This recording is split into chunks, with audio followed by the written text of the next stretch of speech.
কৃষ্ণ হৰি অ ৰাম কৃষ্ণ। ৰাতিপুৱাৰ গধূলি ধূপ বন্তি প্ৰজ্বলন কৰিব লাগে এনেকৈ গুৰু ঘৰত। আমাৰতো তথাপি গুৰু ঘৰ এতিয়া ভগৱন্তৰ চৰণত আজ্ঞা কৰিছোঁ, হোৱা নাই, দাবী জনাইছোঁ।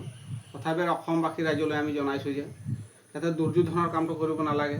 আমি গীতা ভাগৱত কৈ থোৱা আছে, ঈৰ্ষা হিংসা কপট ঠকঠকৰামি এইকেইটা কৰিলে ধৰ্ম আচৰণ কৰা শুদ্ধ হোৱা নাই।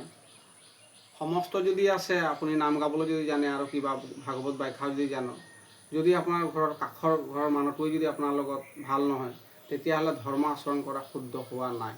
এইখিনি যাতে জ্ঞান প্ৰদান গোটেই পাই মেলিও যাতে সমস্ত ঈৰ্ষা হিংসা কপট ঠকঠকৰামি কৰিলে ধৰ্ম অধোগতিহে যাব।